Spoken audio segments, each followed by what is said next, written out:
That morning, we had been given a signal to use in time of battle to distinguish friend from foe, which was to throw the right hand to the forehead, palm outward, and say, "Sumter." When this regiment, which was the 14th Brooklyn, New York, appeared in view, Colonel Cummings gave the signal, and it was returned by one of the officers. But how they got it was a mystery. So, when the scattering shots were fired by some of our regiment, Colonel Cummings exclaimed, "Cease firing! You are firing on friends!" And the volley came from them at the same time, and I know I remarked, "Friends, hell! That looks like it!"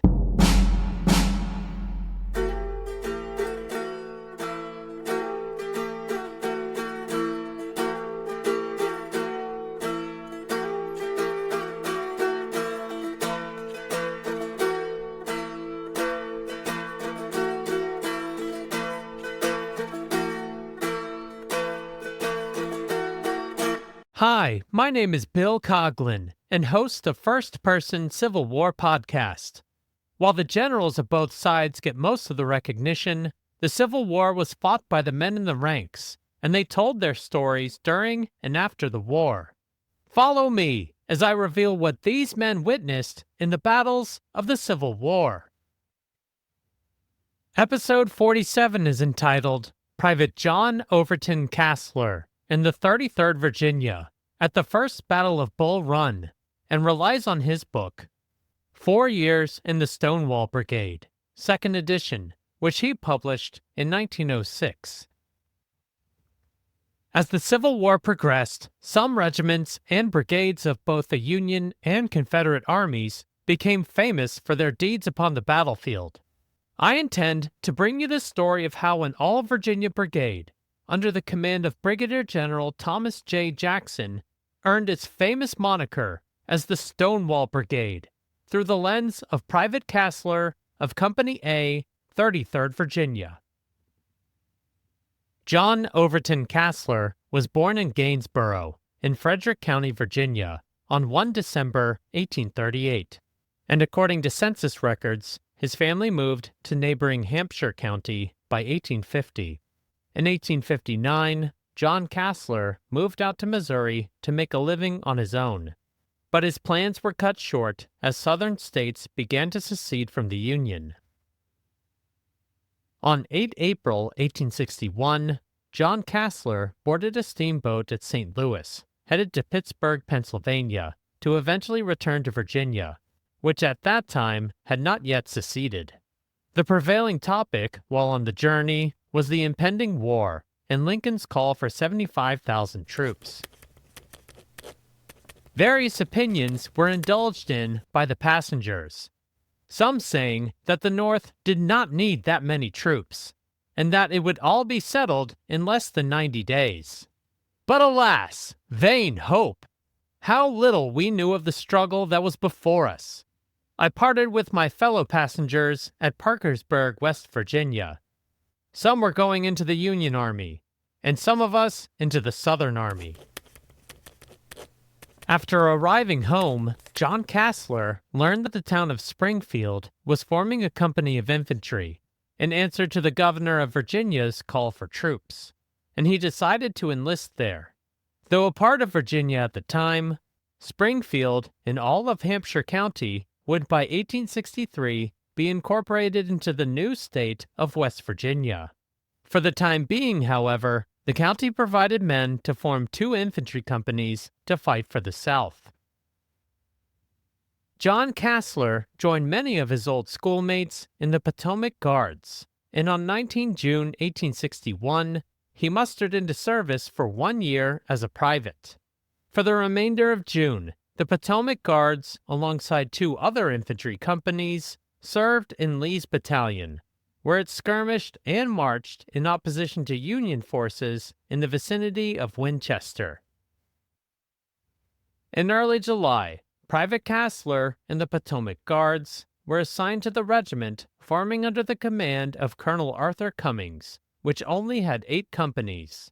Now as Company A, 33rd Virginia, the regiment joined Brigadier General Thomas J. Jackson's 1st Brigade on 15 July, which also consisted of the 2nd, 4th, 5th, and 27th Virginia Infantry, and the Rockbridge Artillery, in Brigadier General Joseph E. Johnston's Army of the Shenandoah. As the Union Army of Northeastern Virginia began its advance south out of Washington, D.C., the Confederates began to concentrate their forces around Manassas Junction, which included Brigadier General Johnston's army. Though the soldiers would eventually take the train toward Manassas, Private Casler and the 33rd Virginia had to first march approximately 25 miles, which began on 18 July.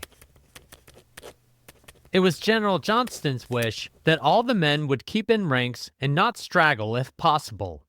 Then we started on a quick marched all day and nearly all night, wading the Shenandoah River at about 12 o'clock at night, halted at a small village called Paris about 2 hours, then resumed the march about daylight, and arrived at Piedmont Station on the Manassas Gap Railroad.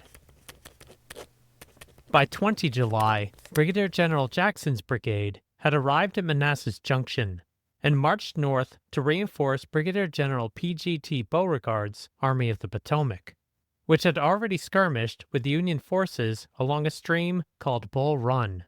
That night, the 33rd Virginia went into bivouac, and Private Casler discussed with his comrades, specifically Private William Blue, about the impending battle. While lying thus, being nearly asleep, he roused me up and said that he wanted to make a bargain with me, which was, if either of us got killed the next day, the one who survived should see the other buried, if we keep possession of the battlefield.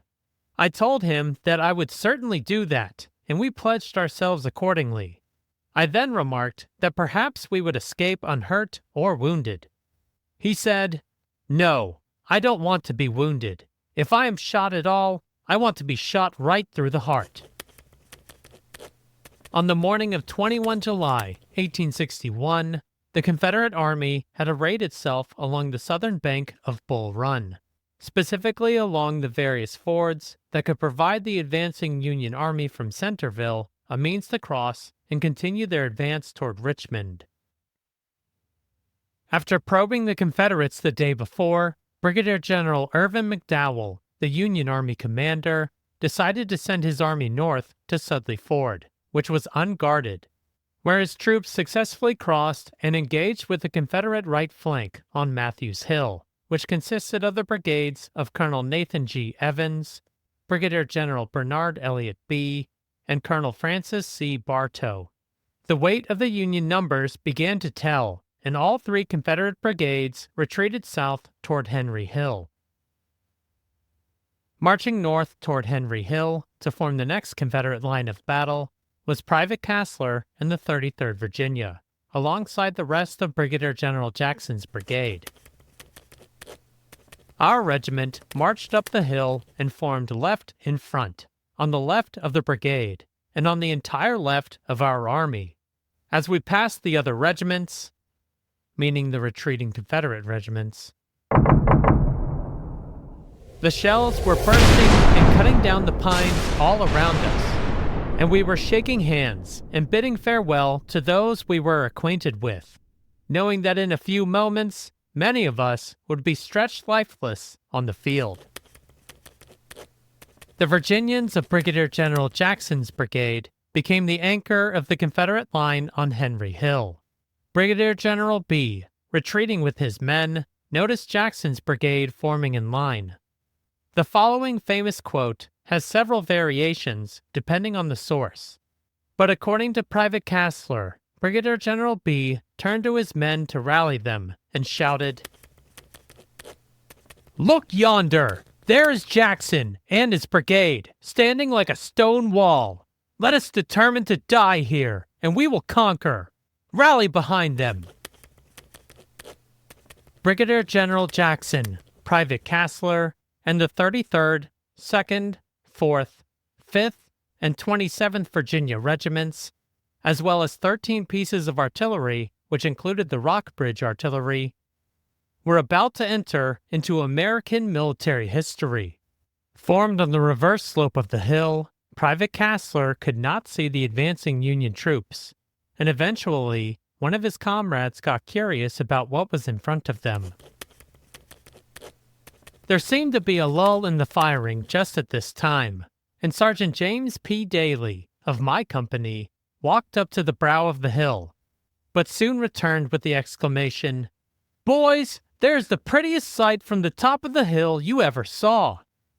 They are coming up the other side in 4 ranks, and all dressed in red."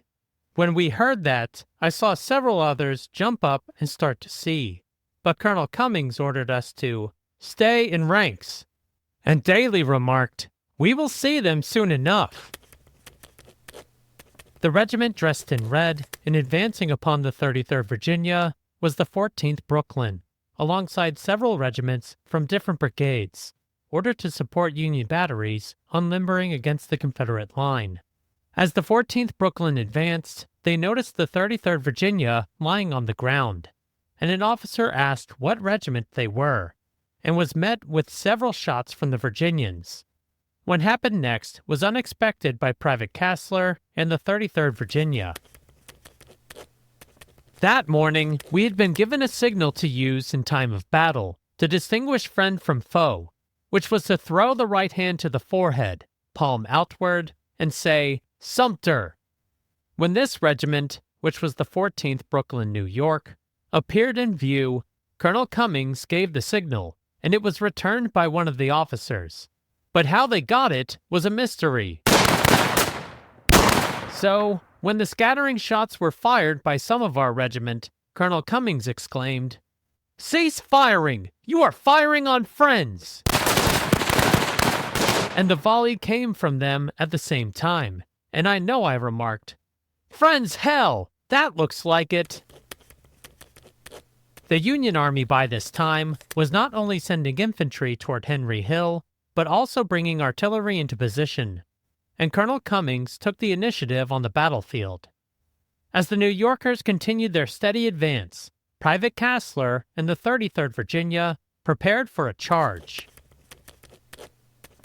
Then came the command, "Attention! Forward march! Charge bayonets! Double quick!" And away we went, sweeping everything before us. But the enemy broke and fled. We were soon in possession of the guns, nearly killed all the horses, and a great portion of the men were killed or wounded. And we were none too soon, for 1 minute more, and 4 guns would have belched forth into our ranks, carrying death and destruction, and perhaps been able to have held their position. Private Casler and the 33rd Virginia had just captured the guns of Battery D, 5th U.S. Artillery, commanded by Captain Charles Griffin, who was ordered to a position precariously close to the Confederate line to engage the artillery that Brigadier General Jackson had massed upon Henry Hill. The battery opened upon the enemy's battery amidst the galling fire from his artillery, and continued firing for nearly half an hour. It then changed position to the right and fired 2 rounds. It was charged by the enemy's infantry from the woods on the right of our position. This infantry was mistaken for our own forces.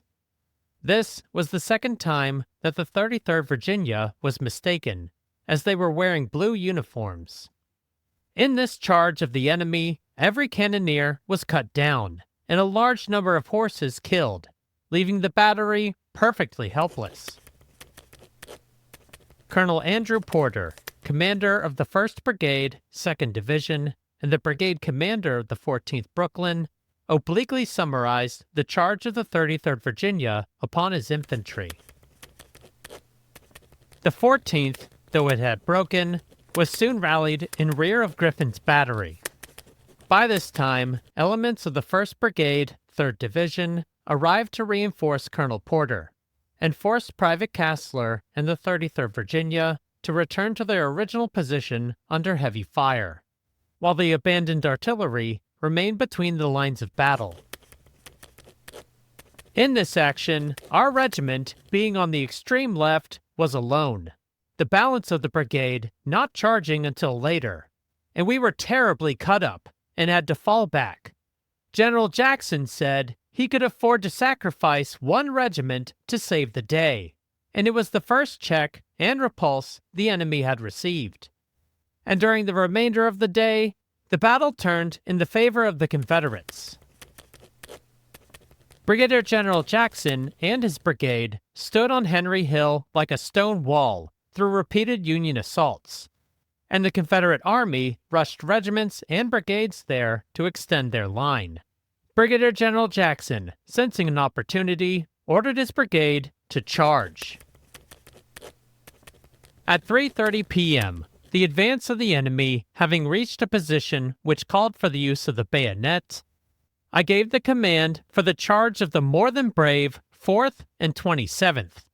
And, under commanders worthy of such regiments, they, in order in which they were posted, rushed forward obliquely to the left of our batteries, and through the blessing of God, who gave us the victory, pierced the enemy's center, and by cooperating with the victorious 5th and other forces, soon placed the field essentially in our possession. The Union Army broke and fled the field, while several commands of the Confederate Army joined in the immediate pursuit. Private Casler and the 33rd Virginia stayed in its position on Henry Hill. We did not follow them far, for fresh troops were coming in all the time, and we had lost severely and were considerably demoralized. I then took a stroll over the battlefield to see who of my comrades were dead or wounded, and I saw my friend, William Blue, lying on his face, dead. I turned him over to see where he was shot, if shot at all. He must have been killed instantly, for he was in the act of loading his gun. One hand was grasping around his gun, in the other he held a cartridge, with one end of it in his mouth, in the act of tearing it off. I sat down by him and took a hearty cry, and then thinks I, it does not look well for a soldier to cry, but I could not help it. I then stuck his gun in the ground by his side, marked his name, company, and regiment on a piece of paper, pinned it to his breast, and went off. As the 33rd Virginia prepared to depart the battlefield, Private Casler went to bury William Blue's body. While digging a grave under an apple tree next to the Henry house, a soldier from Georgia asked to use the tools when he was done to bury his brother who had fallen on the field. Private Casler made a deal with the Georgian. In exchange for his help, the two men would widen the grave for William Blue and the brother. After finishing, Private Casler marked the grave and the two men parted ways. By the end of the First Battle of Bull Run, Brigadier General Thomas J. Jackson and the 2nd, 4th, 5th, 27th, and 33rd Virginia Regiments, as well as the Rockbridge Artillery, had cemented their names in history. From that time, and even after his death, Thomas J. Jackson earned the nickname of Stonewall Jackson, and the 1st Brigade became the Stonewall Brigade. The man who coined the term, Brigadier General B, successfully rallied his men behind the Stonewall Brigade. But he never knew how important his words of encouragement became, as he received a mortal wound to the stomach that afternoon and died the next day. For standing like a stone wall on Henry Hill, the 33rd Virginia suffered heavy casualties. The regiment at the time was only 8 companies, and had an unidentified amount of men absent due to measles. This meant that the 33rd Virginia went into battle with about 450 men, according to Private Casler, and lost 43 killed and 140 wounded, a casualty rate of 41%. Private Casler remained in Company A, 33rd Virginia, throughout most of the war. Where the Stonewall Brigade saw action, so too did Private Casler, at places such as Malvern Hill, 2nd Manassas, Antietam, Fredericksburg, Chancellorsville, Gettysburg, the Wilderness, Spotsylvania Courthouse, and Cold Harbor.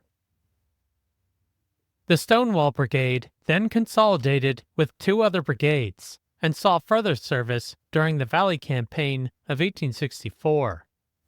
While on the march toward Winchester, Private Casler came down with cholera and had to spend an extended time in hospitals and at home. When he was finally fit for service again in December 1864, Private Casler learned that Company A of the 33rd Virginia no longer existed. He subsequently enlisted in the 11th Virginia Cavalry and was captured in February 1865. John O. Casler spent the remainder of the war in a prisoner of war camp and eventually took the oath of allegiance after General Lee surrendered at Appomattox Courthouse. After fighting for so long, John Casler did not hold ill will toward the victorious Union Army. In his second edition of his book, 4 Years in the Stonewall Brigade, which he published in 1906, he opened with the following dedication. This work is respectfully dedicated to the boys who wore the gray and the boys who wore the blue, and who fought and suffered for what they conceived to be right. No more shall the war cry sever, or the winding rivers be red. They banish our anger forever, when they laurel the graves of the dead. Under the sod and dew, waiting the judgment day, love and tears for the blue, tears and love for the gray. John O. Casler continued with various thoughts on the outcome of the Civil War, such as the creation of West Virginia, but he firmly desired that a second war be averted. But thank God, the secession movement and the slavery agitation is settled forever, and our country is once more united. If it ever has any more ruptures or disunions, it will not be on either of those lines. And let us hope that never again, while time lasts, will our fair country be involved in another, what they call, a civil war. Thank you for listening to the 47th episode. Links to Private Casler's book and social media accounts are now available on the podcast website, firstpersoncivilwarpodcast.com. On Facebook, Instagram, X, and LinkedIn this week, you will find a picture of John O. Casler, sometime after the war. I'd like to thank everyone for your patience as I had to delay the release of the episode by 1 week. Just to let everyone in on the production of each episode, it's all done by me, researching, transcribing, recording, editing, and publishing the episode. So when something happens and I have to step away from the computer for a few days, the result is a delay in publishing. I did announce the delay across social media, so please follow on one of those platforms to stay in the loop. In 2 weeks' time, Sergeant Edward P. Tobey of Company G, 1st Maine Cavalry, provides next episode's first-person account at the Battle of Brandy Station. My name is Bill Coughlin, and thank you for listening to First Person Civil War Podcast.